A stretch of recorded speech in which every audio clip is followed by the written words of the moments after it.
diríamos en estos términos, no está enamorado y ciegamente, ¿sabes?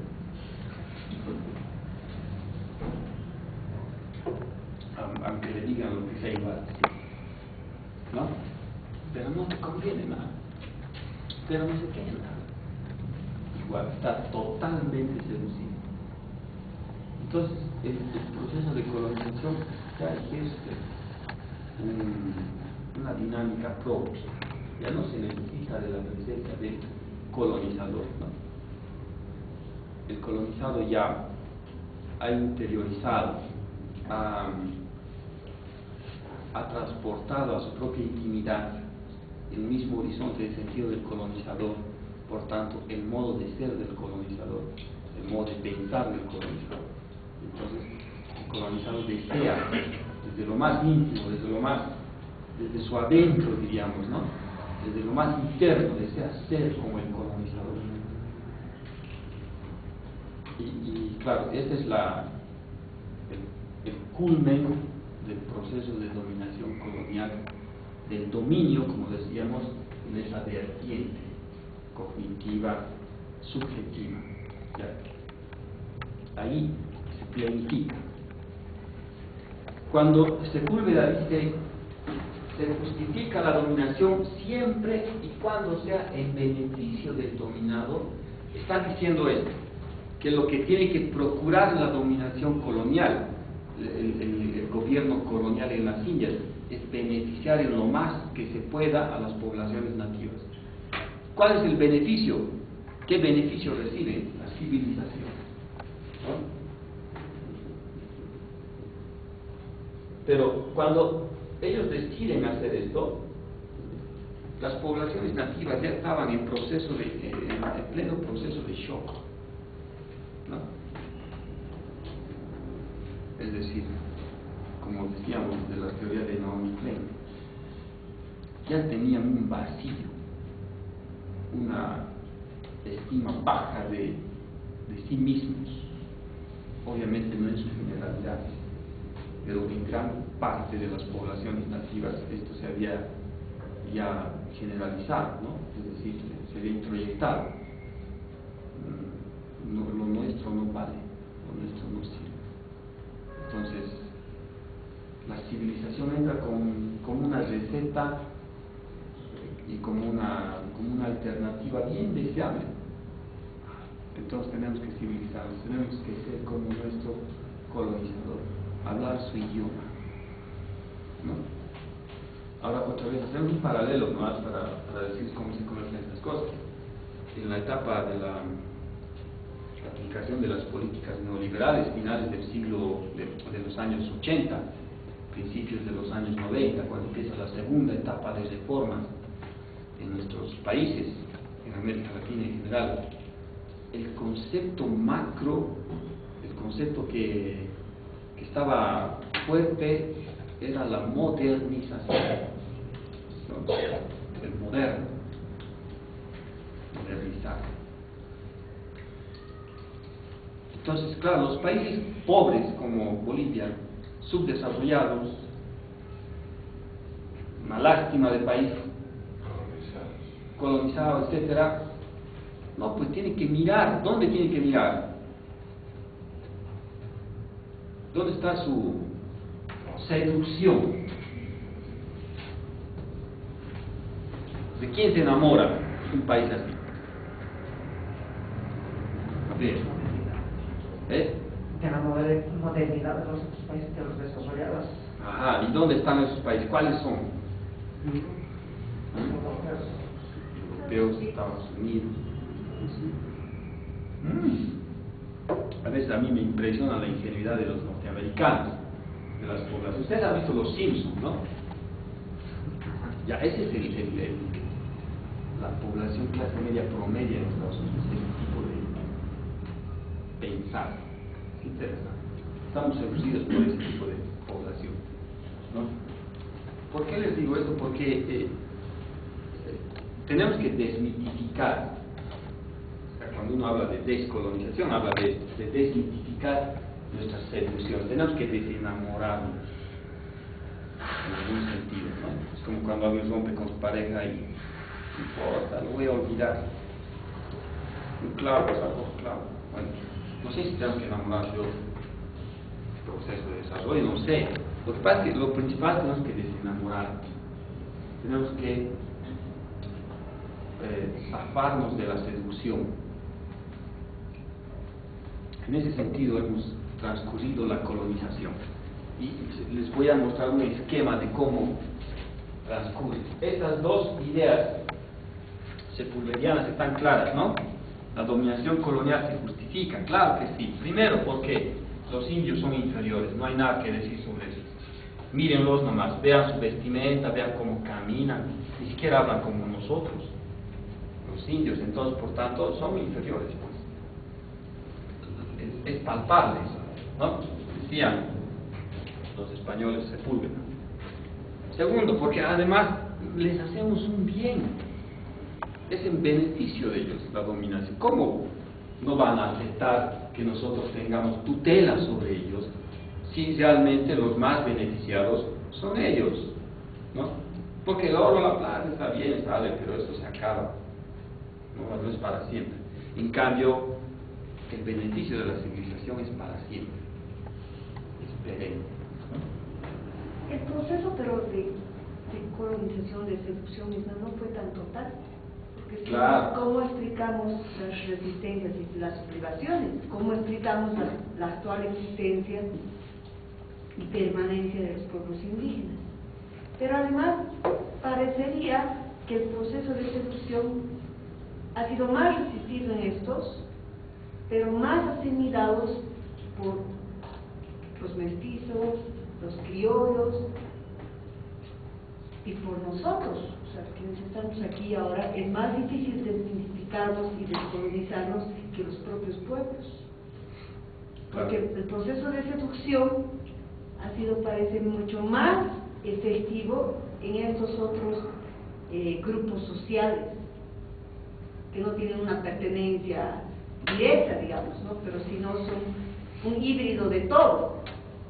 Entonces claro, ahí es más fácil el poder simplificar. Claro, pero hay que entender una cosa, que cuando estamos hablando del siglo XVI, las poblaciones nativas indígenas eran más o menos la totalidad de las poblaciones. Recién después empieza el proceso de mezclas, ¿no? Y esas mezclas, bueno, hay que entender, no había una diferenciación en esa época. ¿Quiénes eran indígenas? ¿Quiénes eran mestizos? Al principio del proceso colonial. Después se va formando esta taxonomía respecto de las identidades, ¿no? Mestizo, criollo, incluso hay muchas más, depende del color, ¿no? De la piel. Claro, y es verdad, donde más se mantiene el núcleo de la resistencia a este proceso de seducción es en aquellas poblaciones que han estado más vinculadas a la tierra, ¿no? Comunidades indígenas. Bueno, hay que matizar también eso, porque José Gabriel Condorcanqui, que es el Tupac Amaru que nosotros conocemos y que inicia una revuelta interesante en el Cusco, ¿no? Contra los españoles. Claro, después lo descuartizan con los caballos. Según Javier Albó, él estaba reclamando al principio un derecho de mejor trato. Es que él estaba en una contienda jurídica, legal, para obtener el título de conde, porque tenía ya una raíz, ¿no? Y no le dan. Y luego él era curaca, y le quitan el curacato. Entonces, claro, él estaba emplumado con el sistema colonial. Se lanza, organiza la revuelta. Y eso para decir nomás que hay matices en las sublevaciones indígenas, pero es cierto, el núcleo está ahí, ¿no? de la resistencia. En la época primera de la colonización había una diferencia entre cristiano y pagano, ¿no?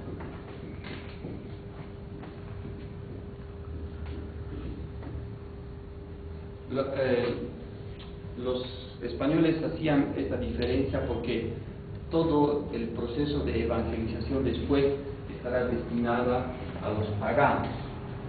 Y luego ellos dividen sectores, ciudades, incluso ciudades de los españoles que eran cristianos y ciudades de los indígenas que eran paganos. Y en las ciudades de los indígenas empiezan a nombrar, empiezan a estructurar formas de atención a los paganos. Miren, esto de la encomienda, ustedes conocen cómo es la encomienda, el sistema del encomendero. El encomendero era un español encargado de un territorio grande donde había dentro poblaciones nativas y era como un administrador de ese territorio.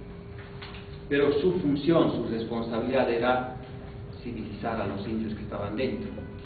Y claro, civilizar es lo mismo en esa época que evangelizar. ¿Ya? Son conceptos sinónimos en esa época. Entonces lo que el encomendero hacía era contratar los servicios de un cura. Y el cura era el encargado específico de evangelizar, ¿no? Él estaba hablando, evangelizando. Entonces había todo un proceso de relación entre cristiano y pagano.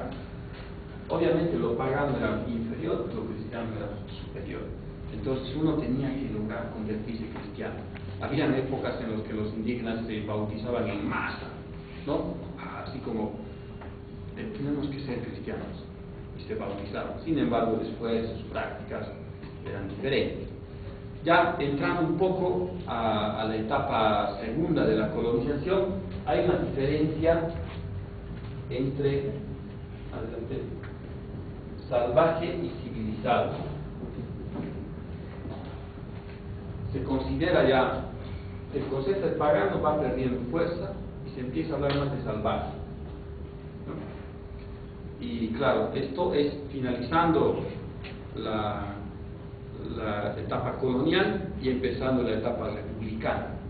¿Sí? Todavía en la etapa republicana, los mestizos, los criollos que se habían hecho del poder y del gobierno en nuestros países, consideraban a las poblaciones más nativas, más indígenas, como salvajes, ¿no? Era un concepto. Y esto viene de una teoría darwinista de la estructura social, ¿no? El darwinismo social. Es decir, que ellos son inferiores porque son salvajes, todavía no están civilizados. Recuerden un poco que la Asamblea Constituyente de 1926 se define a partir de esos criterios civilizatorios, ¿no? ¿Quiénes van a participar de la Asamblea Constituyente? Los que son varones, en primer lugar. Mujeres, chao. Que sepan hablar en español, en castellano, ¿no? No podían no hablar. Que tengan propiedad privada y que tengan un oficio o profesión. Que sepan leer. Que sepan leer y escribir, claro. Entonces los criterios eran así. Bueno, y después estamos llegando un poco a la etapa de los años 50, etc., ¿no? Se empieza a hablar de las sociedades desarrolladas y las sociedades subdesarrolladas. ¿No? Imagínense toda esta preocupación que había en los políticos de nuestros países, empezando la mitad del siglo XX, de que había muchas poblaciones que no tenían electricidad, que no tenían agua potable, que no sé qué. Claro, esto vivían en condiciones de subdesarrollo tremendo, ¿no?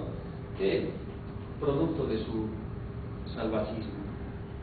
Es decir, es que no se educan, no se forman, no hay escuelas, no aprenden, etcétera, ¿no? Y viene todo esto. Ya pasando la época de los 50, estamos entrando en la época ya neoliberal, se habla de moderno. ¿Y qué sería lo contrario de moderno? Bueno,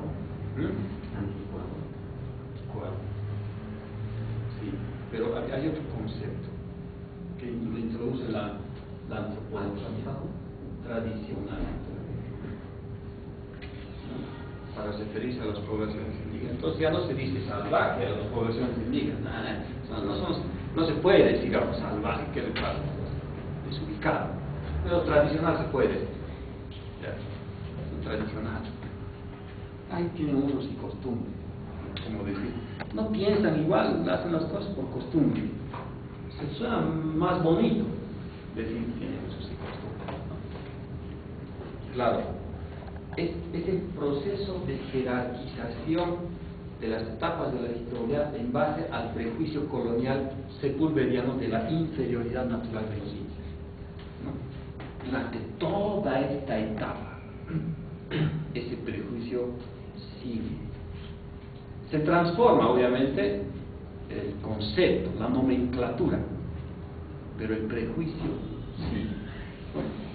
Naturalmente son inferiores. Y luego el segundo concepto sepulveriano. Por tanto, tenemos que ejercer un poder de tutela, tenemos que ayudar, tenemos que civilizar, tenemos que misionar, etc. Entonces, siempre hay una relación de jerárquica, ¿no? Vertical, entre el cristiano hacia el pagano, el civilizado hacia el salvaje, el desarrollado hacia el subdesarrollado, el moderno hacia el tradicional, ¿no? Hay un paternalismo benéfico, digamos, ¿no? Ay, entonces nos preocuparemos de nuestros indios, de nuestros campesinos. Yo he escuchado a varios políticos decir, nuestros campesinos, ¿no? ¿Con cuánto te has comprado a esos campesinos para que sean tuyos? Pero no es una forma de decir no sé qué. Y conceptos, mira, en el campo de la psicología colonial, conceptos que van disfrazando esta relación, ¿no? Cuando uno en una casa de aquí de la ciudad tiene su trabajadora del hogar, ahora antes era sirvienta, imagínense la palabra, ¿no? La señora de la casa le decía hija, hijo, por más mayor que tú sea, hijo, hija. Recuerdo que en los mercados algunas señores se referían a los que venían de las comunidades para trabajar en los mercados cargando los productos, les decían hombrecito, ¿no? Hombrecito. Hay toda una lingüística de inferiorización. Y claro, eso es producto de estos procesos, de estas etapas, que empieza con la justificación con el argumento sepulveriano de que naturalmente son inferiores, pero nosotros somos buenas gentes y les vamos a ayudar. Así nos salvamos todos, ¿no? Entonces, aquí está un problema serio, digamos, en el campo de la identificación, ¿no? de este entramado sociocultural nuestro. No es solo boliviano, latinoamericano. Y es europeo y norteamericano, como dice Franz Fanon, entre el colonizador y el colonizado nos conocemos. Y Fanon dice además, el problema de la colonización se vuelve una patología, una enfermedad, pero una enfermedad que la sufre tanto el colonizado como el colonizador, ¿sí? Porque el colonizador cree que vive en una situación en la que posiblemente no está, ¿no? Claro, y según una historiadora boliviana que se llama Rosana Barragán, esta estructura político-social de nuestra historia se repite también a lo más interno, a lo más íntimo, que es en las identidades. El indio ocupa una escala inferior en la estructura social. El blanco ocupa, se supone, una escala superior. Entonces el indio tiene que empezar a escalar, no le queda de otra. Quiere civilizar, quiere modernizar, quiere ser desarrollado, quiere ser cristiano, digamos, simbólicamente, tiene que escalar. Y este proceso de escalamiento no solo es a nivel sociocultural, digamos, es decir, de formación, por ejemplo, académico. No, pues ¿cómo vas? Tienes que estudiar, tienes que ir a la universidad. Es que tener tu título no solo es importante para que consigas trabajo, es más, es muy probable que no vas a tener trabajo. Pero lo importante es que tengas título, ¿no? Todavía no seguimos con la idea de que los títulos.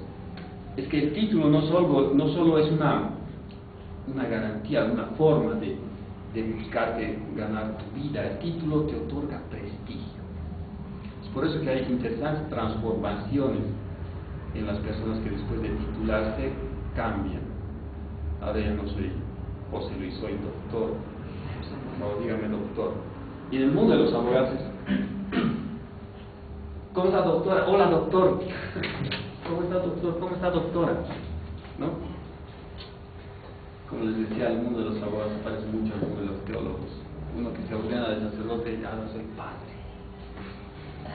Es como que ya tengo una aureola ahí arriba, yo soy diferente. Mi esencia ha cambiado, ¿no? Y ahora soy santo.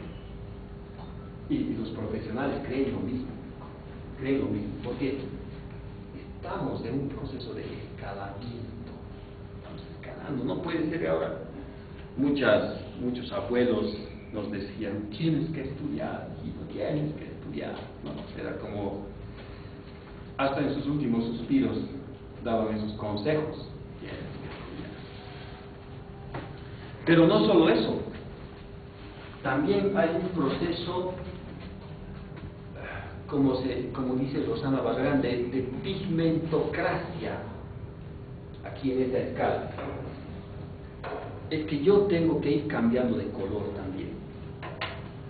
Y yo quería mostrarles un videito que es de una película antigua que se llama Chuquiado, de Sanguinelli. No sé si han visto, de los años 70. Ahí cuenta distintas historias, pero cuenta la historia de una de esas de un personaje que se llama el Johnny, un joven alteño de raíz aymara, sus papás aymaras, su mamá era comerciante, su papá trabajaba en una empresa, era constructor, contratista, algo así. Y claro, tenían costumbres, por ejemplo, en la fiesta del Gran Poder bailaban con polleras, su mamá, etc. Y el Johnny estaba totalmente avergonzado de sus papás. Primero porque su papá no era profesional, no era licenciado, no era doctor, no era nada de eso, era un obrero. Segundo porque su mamá era de pollera, estaba totalmente avergonzado. Y él estudiaba inglés porque quería irse a Estados Unidos a vivir, porque allá en ese país del norte tenía más futuro, etc., ¿no? Y uno de sus problemas era su color de piel. Entonces empieza a usar cantidades industriales de crema Nivea, ¿no? Porque se dice que la crema blanquea la piel. El problema es que no hay plata para eso.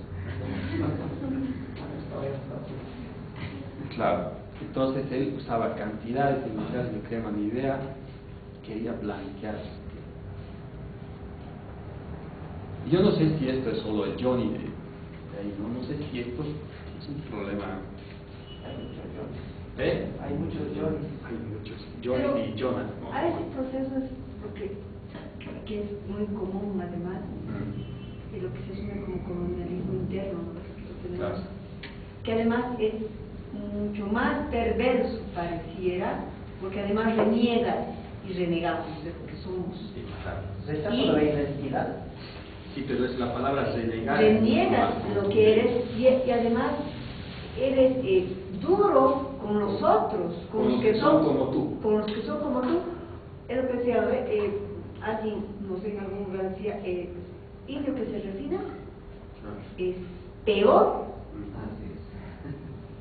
Además los conoces, pues. ¿No ves? Pero además reniega y asumes a alguien que se va a la Argentina un par de meses o a Santa Cruz y empieza a despreciar a sus congéneres, a sus pares, etcétera, etcétera, y es terrible, porque porque además hay una pérdida de identidad total, pero además de eso hay que sumar, y esto es real, hace poco más, en varios espacios que hemos estado con la gente nos decían, los profesores nos decían, los papás no quieren que sus hijos hablen más quechua.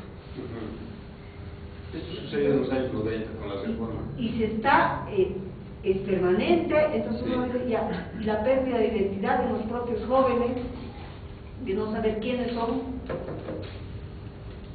Sí.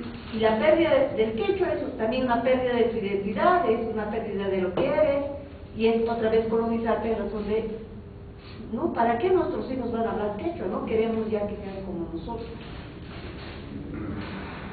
Duro. Sí, es bastante duro esta escala, pero también es un problema de los medio blancos, de los blancos más blancos, etc. Hay todo un estudio un poco sociológico de Aníbal Quijano, un peruano, sobre este tema en Lima. Porque Lima, ustedes se imaginarán, se considera una ciudad élite, donde la mayoría son blancos. ¿Ustedes ven la novela Al fondo hay sitio? ¿Ustedes dónde viven? No ven nada. En Lima y en Arequipa son rebalses europeos, probablemente. También hay rebalses algo asiáticos, pero con esos europeos. Mayormente europeos. Como los argentinos porteños, digamos, en Buenos Aires, que la mayoría se considera directamente descendiente de italiano, europeo, ¿no? Pero son latinoamericanos, nacieron en Latinoamérica. Y piden, como dice Aníbal Quijano, es un proceso de frustración permanente, porque ni son lo uno, ni acaban de ser lo otro. No hay una forma de medir que realmente está saliendo de su raigambre, de su estructura, de su condición latinoamericana, por tanto vinculada a lo indio en general, y no está ni terminando de entrar a su condición europea, porque hay todo un entramado de quiebres ahí, ¿no? No es igual, no es europeo, y aunque quiera ser, difícilmente. Entonces, esta escala de la pigmentocracia, el blanco está en la cúspide y el indio en la base, por tanto tiene que escalar, implica el color de la piel también. Entonces los procesos de mestizaje coloniales han sido como estrategias para lograr eso, ¿ya? El mestizaje no era solo un proceso de ay, me gusta esa chica, ay, me gusta ese chico, me voy a casar con él. No, son estrategias para lograr hacer estas escalas, para lograr en algún sentido blanquear tu piel y para lograr aumentar de tamaño, ¿no? Era eso. Todavía ahora escucho yo a algunas personas, menos, antes era más. Ay, me voy a casar con un gringo para mejorar la raza. Ya normal. O cuando tienes tus amigos que tienen sus hijitos y uno así, ingenuamente, sin una malicia, dices, ay, qué lindo tu hijito, tiene ojos azules, claro, blanquito a nacido. No, no va a decir que esto es normal, esto es producto de un proceso social, colonial, ¿no? Y claro, siempre yo conozco algunas mamás que preocupadas de que sus hijos no salgan al sol porque se van a quemar. Y es verdad, claro, el sol mucho más fuerte, pero hay más demanda de productos, de cremas. Vean un poco la realidad. Es así. Entonces los mestizajes nos apoyan, son estrategias para hacer estas escaladas. Ser mestizo no quiere decir mucho, lo importante es llegar aquí, ¿no? Y en algunas familias, por ejemplo, siempre hay, aquí en Cochabamba es muy tradicional, esa costumbre de, ¿de qué familia es? Una chica va con su novio o un chico con su novia, ¿de qué familia es? apellido? ¿Quién es su mamá? ¿Quién es su papá? Eso se ve más en Santa Cruz. ¿En Santa Cruz también? Sí, puede ser, claro, en todas partes, ¿no? Habrá. Pero es decir, esta como que cuidado de la mezcla. No puedes caer, ya has llegado aquí con tanto esfuerzo, no puedes, sería grave que hagas ese descenso, ¿no? O sea, tienes que cuidar de los apellidos, de cómo es la mamá, el papá, la familia, quién es, porque lo que importa es hacer esto. Obviamente esto es toda una estructura, habrá gente que le vale esto y ya hace nomás subir, pero la estructura es como empuja esto, ¿no? Está sosteniendo la cosa, ¿no? No se puede ir en contra de eso así nomás fácilmente. Por eso que las personas, las mamás, los papás, la familia cuidan mucho de con quién se va a casar, con quién, etc., ¿no? Por esta cuestión. Yo diría, a ver, ¿qué importa, no? Doctor, ya podemos pasar. Sí, allá. Si yo estoy hablando así para hacer tiempo. ¿Qué importa, no? De esas estructuras. Yo recuerdo, y con esto termino, un quiebre simbólico de esta estructura, tanto de esta como de esta, ha sido con la presidencia de Evo Morales, cuando él ha sido elegido presidente. No saben la frustración de mucha gente. Por Dios, un niño presidente, ni siquiera sabe, no ha ido a la universidad. ¿Cómo? Ha sido una frustración explícita, grande, porque uno está haciendo tanto esfuerzo, se está rajando, como en la universidad, está estudiando duro, ¿no? Para que otro así, tan facilito, ¿no? Llegue aquí, a este puestito que está reservado para estitos. ¿Cómo? Es frustrante. Y nosotros somos, hay mucho miramiento, ¿no? Entonces, ¿cómo? No puede ser. Por lo menos que use corbata, decía. Que no nos va a quedar mal, por favor. Que use saco y corbata. Es que no, es que este lugar no puede ser ocupado por alguien que no está preparado para estar ahí. Y estar preparado quiere decir haber hecho todo este proceso. Y si está uno aquí y llega aquí, eso es dramático, ¿no? Realmente estamos mal en este país, vámonos a otro. Eso pensaba mucha gente. La frustración llegó a ese punto, a ese nivel. Y todavía ahora yo escucho en el Facebook, Dios mío, yo creo que si tuvieran que pagar por el aire que usan para decir las cosas, no dirían nada, porque realmente cada cosa que se ve en internet, en el Facebook sobre Evo Morales, ¿no? Yo no lo defiendo, no tengo ningún contrato con él, pero mi perspectiva ideológica, mi formación académica me hace pensar que lo que se dice sobre él en el Facebook, sobre todo, son puros prejuicios coloniales, que este no sabe ni hablar, que otra vez se ha rayado en el CNN, que no sabe explicar qué, puros prejuicios coloniales. Y lo importante es saber por dónde entran esos prejuicios y a quiénes frustran más estos prejuicios, ¿no? O sea, cuando las realidades cambian, simbólicamente se transforman. Podemos ir al refrigerio. Pues ya no falta para terminar, ¿no? ¿Qué hora terminamos? ¿A las 12? Entonces ya... Hola. Entonces, a ver, preguntas si hay aquí. Ya, me falta harto. Pero hasta aquí me gustaría que quede claro. ¿Por dónde fue? A ver, ¿cómo pensar la pluralidad jurídica en esta estructura? Cualquiera de los dos. Es realmente complejo. No existe verdaderamente pluralidad jurídica, ¿no? Aunque la Constitución lo defina, aunque en la ley de deslinde lo marque hasta dónde y cómo, y además una ley realmente mal hecha. Pero hay todo un entramado ideológico, político, ético detrás. ¿Cómo pensar la pluralidad jurídica? Yo se los dejo así, ¿ya? Para decir, Y ya está bien, cuando decimos pluralidad jurídica quiere decir que varios sistemas jurídicos funcionan, son reconocidos dentro de un mismo Estado, ya, dentro de un mismo territorio geopolíticamente conocido como Estado. Está bien. Hasta ahí lo más mínimo que podemos decir del pluralismo jurídico. Pero esto tenemos que tomar en cuenta para decir, ¿este pluralismo realmente existe?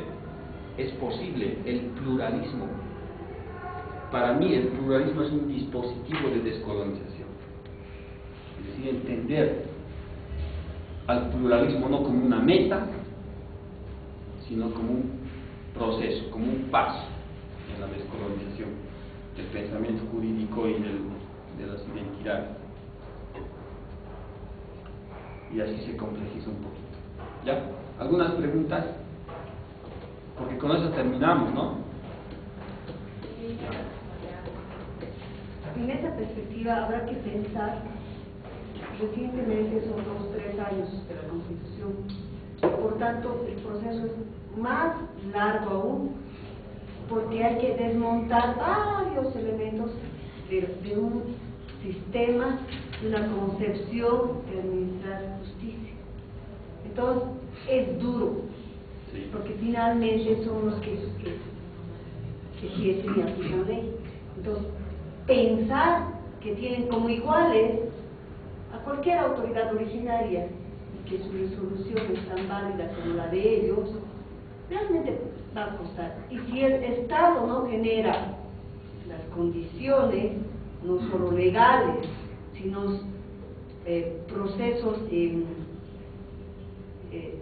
desformalizar y de crear otras condiciones que impliquen romper los símbolos, es más complicado. Y el riesgo es que se quede en la retórica. Exacto, estoy totalmente de acuerdo. Es un trabajo de hormiga, digamos. Y corresponde, yo creo que el lugar donde se tiene que hacer más trabajo no es en las comunidades indígenas. Ya antes se hablaba aquí, la justicia comunitaria, vamos a investigar a las comunidades indígenas, vamos, los antropólogos emocionales, como siempre, con sus mochilas salían a las comunidades y citaban los textos, libros sobre la justicia comunitaria, qué es, cómo es, dónde es. Ahora que el planteamiento es pluralidad jurídica, hay que estudiar en los juzgados, a los abogados. Los abogados son nuestro objeto de estudio ahora, ¿no? Es decir, ¿qué hay en la mentalidad de los abogados, de los jueces fiscales? ¿Qué hay en la formación de los abogados que está impidiendo que la pluralidad sea una realidad? ¿No? Y hay todo esto. Ya se ha planteado alguna vez la reforma de las universidades. En Argentina ha sido una primera experiencia sobre hay que hacer cambios epistemológicos. La epistemología que nosotros tenemos, es decir, la base, fundamento del pensamiento nuestro a nivel jurídico, es altamente colonial. No solo occidental, es colonial. Una vez que ha llegado aquí, que se ha estructurado en nuestra forma de pensar aquí en un contexto, en una historia colonial, este pensamiento se ha vuelto colonial también. Como les decía, muchos están desestructurando el pensamiento a partir de buscar un poco el sentido primero del concepto, de la idea, del pensamiento, y después romperlo, desestructurar, ¿no? Desmontar el pensamiento. Y claro, es una tarea de